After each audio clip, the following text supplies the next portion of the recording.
જય શ્રી કૃષ્ણ, જય માતાજી. કેમ છો બધા? મજામાં તો છો? અમે પણ મજામાં છીએ. અને આજે આપણે બનાવવાનું છે કાચી કેરીનું અથાણું. તો ચાલો બનાવવાની શરૂઆત કરી દઈએ.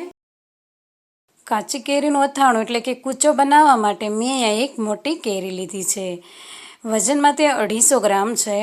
તો કેરીને મેં સરખી રીતે ધોઈ અને તડકે રાખી અને થોડી વાર માટે સૂકવી લીધી હતી. તો કેરીને 2 ભાગમાં ડિવાઈડ કરી અને તેમાંથી આપણે ગોટલીનો ભાગ હટાવી દઈશું. અને તેના નાના નાના આપણે ટુકડા કરી લેવાના છે. તો મેં અહીંયા સરસ રીતે નાના નાના ટુકડા કરી લીધા છે. તો મેં અહીંયા 15થી 16 કળીઓ લસણની લીધી છે અને તેમાં આપણે આ લીલા મરચાં 4 લીધા છે. તેના પણ ટુકડા કરી અને લસણની કળીઓ અને મરચાં ભેગું કરી લઈશું. જો તમે વધારે તીખું ખાતા હોય તો વધારે લાલ અથવા લીલા મરચાં લઈ શકો છો.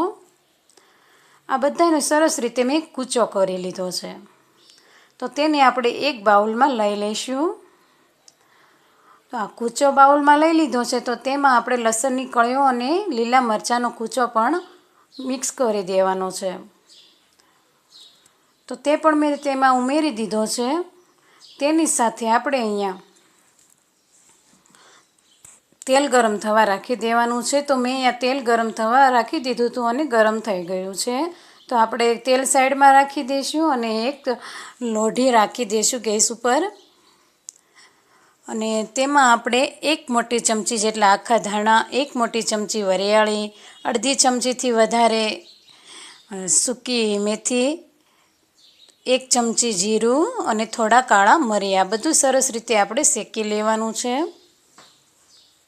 તો આપણે આ મસાલો સરસ રીતે શેકાઈ ગયો છે. તો તેને આપણે ડીશમાં કાઢી લઈશું.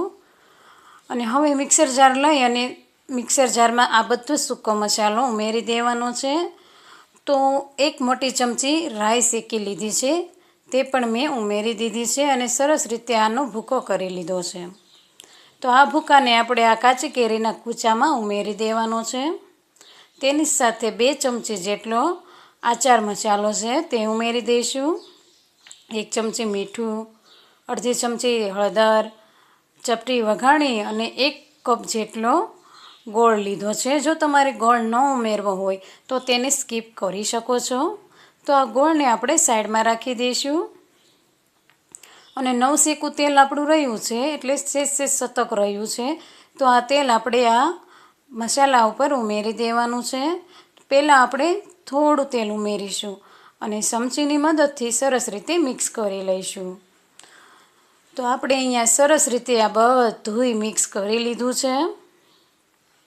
તો વધેલું તેલ છે ને તે પણ આપણે ઉમેરી દઈશું.